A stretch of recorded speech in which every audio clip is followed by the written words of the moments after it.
Thank you. So I will keep this to 50 minutes as requested. And actually, a few of the themes that John helpfully introduced, I might touch on too. So we didn't pre-plan that, but that's worked out quite well by serendipity. And okay, so as Ashok kind of introduced me, so I'm currently working at the University of Birmingham, and I'll maybe focus largely on our recent experiences of launching a new mental health MSc, which has philosophy as a key component of.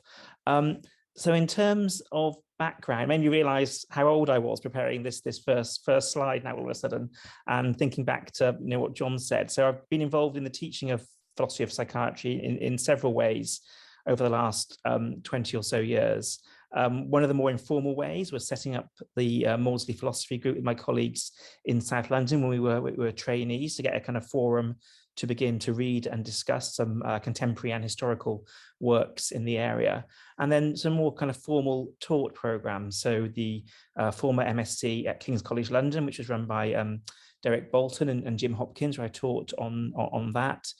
Subsequently, the MSc at the University of Warwick, and in addition, an undergraduate module I developed. That was quite, I guess, thinking about some of the things you might want to think about in the future, that was quite novel in the sense that Warwick wanted to offer interdisciplinary undergraduate courses to its students, i.e. a course that any student from any part of the campus could sign up for. And we did indeed run a module called Navigating Psychopathology that ran for a few years and was open to undergraduates from across the board, and included a substantial philosophical component. And then more recently, I moved to Birmingham in 2017, and we set up the MSc in Mental Health, which has a module in the philosophy and ethics of mental health and well-being. And that's what I'll focus on today largely. But in addition to the taught programs, there's obviously an ongoing piece of work with supervising various PhD students. And these were both in Warwick and many in Birmingham currently with my colleague, Lisa Bortolotti, where we have students who are working on areas around delusion, phenomenology, and other related areas. And I guess also events that I've worked on with Bill and John and colleagues over the years with our kind of national and international professional bodies. So the Royal College of Psychiatrists, the World Psychiatric Association, and the European Association of Psychiatrists, where we offer, I guess, both research talks in the area, but also training for psychiatrists who are interested in conceptual issues. And I guess the last kind of group is the more, I would call, kind of the NHS teaching program. So the kind of teaching programs that large training schemes in the UK offer for their psychiatry residents, I guess, in US terminology, and again, to input on that informal training towards their professional accreditation. So this is a screenshot of our MSc in mental health. So one of the goals I was set was to develop a mental health MSc at the University of Birmingham. And as you can see, we offer two sort of sub-awards, either a youth MSc or an interdisciplinary MSc. And we try and focus on sort of research-led teaching with focus on youth mental health, and with a faculty from various parts of the university. So you can see mentioned in the bottom there, colleagues who work in psychology, sociology, social policy, medicine, philosophy, and education. And as well as the full MSc, we also offer the PG Cert and PG Tip smaller awards. And this is a standard 1-year full-time course or 2 years part-time course. And by way of context, we're in our second academic year currently. So this was year one, was also in when the pandemic starts. We had several unpredictable challenges to navigate and work through in doing this. One of the slightly positive things is that we had begun hoping to include what's called, or now familiarly called, blended learning. So even prior to lockdown, the constraints on face-to-face teaching, we had tried to build our course with a hope to attract clinical colleagues or colleagues who might have parenting or caring responsibilities, so they could attend the course elements flexibly. So we kind of front-loaded quite a lot of material online. I'll show you some of those examples later on. So when the pandemic did hit in the UK, certainly March 2020, and we were forced to adapt things, we had some of the material, maybe 2/3, 70% pre-built. So like the rest of our colleagues who are adapting to move online, we could do that relatively more smoothly, which was a blessing looking back on it. So this is the wider kind of context. So like a lot of MSCs in the UK, there's an element of core of core modules that the students all have to do. And you can see ours are fairly standard, perhaps. So research methods is a fairly common offering, but also we have kind of core mental health and youth mental health. And then we have a variety of optional modules. And here you can see philosophy of mental health and wellbeing features as one of the optional modules for our students. And I think the point that Dr. Aftab mentioned in his opening is really important to us. So the role of those with lived experience in education, of philosophy and psychiatry more broadly.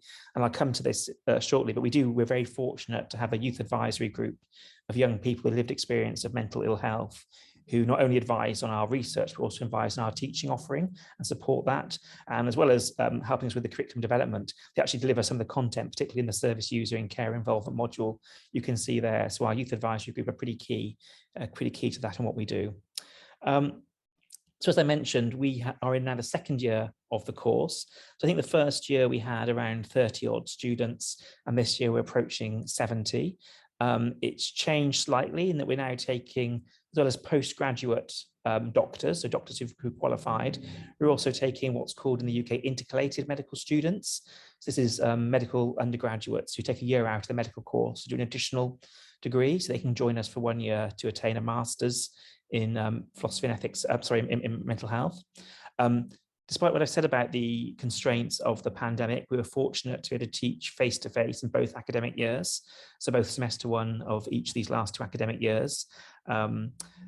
Although I think when I began teaching in 2020 October, as the year progressed, we approached that first Christmas of 2020 because of quarantine and concerns about infection, student numbers in class began to decline. So it began sort of naturally swing more to online teaching. And that is a challenging point to make, I guess, for those who are trying to do this, how you kind of live stream teach as well teaching in person and keeping cognitively your mind on both groups of students is quite a challenge sometimes. The point John made about how much prior philosophy people have got and how you have to spend a bit of time acculturating them and thinking them about helping with their writing style is well made. So similarly, we have a broad range of students, as I say, broader than just medics. So our common, I guess, delegates who come and join us are those from medicine, psychology, education, nursing, pharmacy, social science, and many will have lived experience. I guess that's the other thing to touch on and be aware of for educators in this area. Certainly in the old days, I used to teach on this with King's College London colleagues who may be, pure philosophers and not have an awareness of mental health issues. They found that a difficult adjudication to manage when people would make disclosures about mental health in a classroom and how they would respond to that. So I think there is something around faculty development and working around that. The module I currently do is joint led and joint taught with Lisa Bortolotti, who's a philosopher of psychology and philosopher of science at the University of Birmingham, with whom I've written and worked with for many years. As I've said, we were fortunate to not only begin to develop the material before the pandemic, but also gain the advice and skills of educational technologists prior to the course launching. So what works well online, how you use different media to have the same content to be delivered, for example. And of course, as I've mentioned already, we were able to get the youth advisory group to input into our content development as we started this work. Oops, sorry, move that forward. Oops. I think I've covered this already. This is just an example of pre-pandemic of me with some of the youth advisory group who work with us throughout. As you can see, currently it's 18 young people between the ages of 18 to 25. And we're very fortunate to attract some funding from the university currently to expand this work further, to begin to have more adolescents working with us in our well, I guess all our activities, whether it's research or teaching. So this is a brief video by Lisa, which is on our kind of web page for the course to introduce the module. And Lisa's been happy for me to share this with you today. So I will just play the first maybe minute or so just to have an idea. And you can see Lisa, I think, sitting at home at the start of the pandemic, probably just talking about our MSc. Hello, everybody, and welcome to Philosophy and Ethics of Mental Health and Wellbeing. My name is Lisa Bortolotti, and I'm Professor of Philosophy. And together with Matthew Broome, who is director of the Institute for Mental Health. I have designed this module and I will deliver it. So you will see a lot of me and Matthew in the course of this semester. And I hope you will really enjoy what we have prepared for you. We have attempted to select a number of different issues at the intersection of philosophy and psychiatry, driven by ethical and philosophical questions that may be raised either by research into mental health or by clinical practice. So things that you may find initially quite challenging. Hello, everybody. Apologies, I cut Lisa off a bit early there, but the video proceeds I think another 5 minutes, but I will maybe go on to the next slide where we could talk about some examples of what we teach. But yeah, very nice introduction from Lisa. So we have, I think it's formally a 12-week semester. So there's a week in the middle, which I think we call consolidation. And there's a week at the end where we use kind of questions and answers, revision tips, this kind of thing, preparation for the assessments. You can see the rough breakdown of how we teach the course. So a lot of this is quite research led.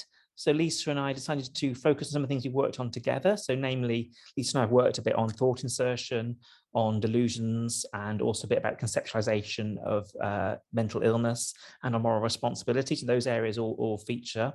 We've also worked on epistemic injustice, and I've done a little bit with other colleagues around phenomenology. So that's the kind of model of the course we have, various topics there. And as I say, every different course may do things differently. We might further adapt this as our research goes forward. But certainly in the UK sphere, there was a great emphasis on what we call research-led teaching. So the fact that your current active researchers, scholars, also comes into the classroom and they can see what you're doing. And hopefully by some of these selections we've made, we kind of reflect that quite well. As I've mentioned, we kind of built the course even prior to COVID with the idea there would be some very interactive online material and ideally also 2 hours online, 2 hours in class. With a hope to increase inclusion and flexibility of the students. So we have a variety of different ways of trying to deliver content, and sometimes it can be a bit repetitive on one level, because it could be a more standard PowerPoint slideshow, but also the same points being raised in various other formats, such as podcasts, reading material, conversations, or what we have moderated discussion boards where we ask the students to respond to a set question and give us their answers to that. And one of the things we kind of were advised by the learning technology colleagues was that a monologue is not always great for learning. So they prefer a kind of dialogue. And before the pandemic hit, I was able to make a few prior video recordings with colleagues around some themes. And then when it hit, some of these were audio. So it's an audio recording of myself talking with Matthew Ratcliffe, with Dan Zahavi. And I'll just play a little, maybe 10, 15 seconds of this video we use, where Femi Oyebode kindly came into the video studio just to chat with me a little about Jaspers and the general psychopathology. So thank you for joining us today. I'm very pleased to introduce our colleague, Professor Femi Oyebode, who's Professor of Psychiatry here at the University of Birmingham and consultant psychiatrist with Birmingham and Solihull Mental Health Foundation Trust. Femi is an expert on clinical psychopathology, currently writing and authoring the influential Symptoms in the Mind textbook, which is commonly used by a lot of psychiatrists throughout the UK and the wider world in training for clinical practice.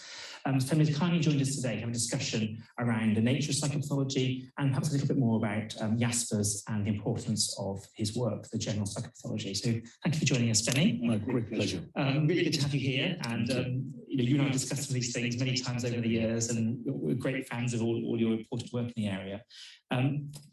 Perhaps I'd like to start with us having a discussion about what for you is psychopathology, how it's defined in medicine and perhaps in the wider mental health practices. Yes, so I think a good way to start is to say that psychopathology is the foundational subject in psychiatry. Okay, just in the interest of time, I could listen to Femi all day, so apologies for being mean and stopping, but there's a broader discussion. That's a really helpful discussion about, as again, from Femi, how this is still relevant to clinical practice and the importance of the general psychopathology. Other things just to mention, one of the things that also helped us a great deal was being supported by postgraduate teaching assistants. The university was able to release some additional resource so we could fund PhD students to help us with moderating these discussion boards online. When we had split classrooms online in person, they could help with that. That was very, very useful indeed. So thank you for joining us today. Stop that. I'm very pleased. Started again for some reason. Okay, so just to sort of say a little bit about how we assess our module. So we have two opportunities for the students to get some formative feedback. And again, this relates to the point John made about getting the students a chance to practice their writing and improve that. So you give them a chance to write a clinical case study and philosophical reflection and a blog post. And you can see on the right there, Lisa has kindly published some of these blog posts over the last year or so in her Imperfect Cognitions blog. So there's a post by our student Lauren there on self-harm and epistemic injustice. And then there's a summative assessment at the end of the semester, so around this time of year, actually January. So they have a case study again and an essay. And we try and do some skills training, as does John, around the end of the semester around writing tips, philosophical methods, and practice in writing philosophically. The last element is that we also, the MSc has a dissertation module, which you may recall from my earlier slide. So we offer a kind of research project in philosophy, which is a bit more challenging because the default model in the rest of the MSc is around data analysis, epidemiology, meta-analysis, etc. So we try and ask them to do a kind of original piece of philosophy as a group. So these are small groups of students, groups of 4 to 6 who we try and meet weekly with. And I guess we're trying to teach them about producing new knowledge, but also trying to teach them research skills, how you work as a team, how you write. And again, as John said, how you manage writing over time, how you set yourself deadlines and work together. And that results in an individual report, a lab report from the whole group structured as a philosophy paper, and an oral presentation and my view as a supervisor as to how they've been working together. And there's the example of the first year's project, but they submitted a project around intervention in adolescence and around stigma and epistemic injustice. So I'm aware I'm already coming up to time, so I'll wrap up quickly. Just a few things that, again, just to echo some of the things that John mentioned, certainly clinicians and psychiatrists do want this complexity of the speciality acknowledged and time and space to think. I'm very glad John raised the issues about the moral complexity of our practice. It's becoming increasingly marked to us now in I guess it's, again, like Bill's work in value-based medicine generally, the issue that's become more pronounced in medicine now has become, we recognize being there more constantly in psychiatric clinical practice around compassion fatigue, burnout, and moral injury. I've emphasized already the importance in linking philosophy and research, and indeed that sort of prompted me to get back into philosophy as a medical graduate was when I began doing neuroimaging and my concerns around that. The importance of lived experience in curriculum design and how you manage the classroom, I guess, how students are allowed a safe space and are respectful to one another where they make disclosures about their own experience and thoughts about others. And I guess my view on students, so I mentioned the kind of broad range of students we recruit, they're usually wary about philosophy. I still think there's this kind of feeling it's difficult, it's maybe not for me. So I think a lot of it is about encouragement, building confidence, showing practical connections and giving people the chance to practice. And I would also, I'd endorse all educators to be positive, don't underestimate the students. Lisa's always been very impressed by how we take non-philosophers up to master's levels and get them to read, some primary text as well alongside things that are more digestible. So we do ask them to read bits of Jaspers, bits of Minkowski, etc. And I think there's more to do. So I think the goal for me in the next phase is to try and make our curriculum more inclusive and democratic, try and work with other colleagues across the university to decolonize our curriculum, bringing even more lived experience, and think about a wider international view of the discipline in our work. I'll probably leave it there, but just to echo John's point with that quote really, is that psychiatry can be a difficult thing, and sometimes we oversimplify what we do, and sometimes philosophy can be a useful way to allow us time to reflect on our practice. That's a quote from Claire Gerarda in her book about the mental health of clinical practice, but as well as the points about coercion and ethically challenging behaviours, we also have to be aware that we spend a lot of time listening to difficult disclosures sometimes. So I will close there and thank you all for your kind invitation.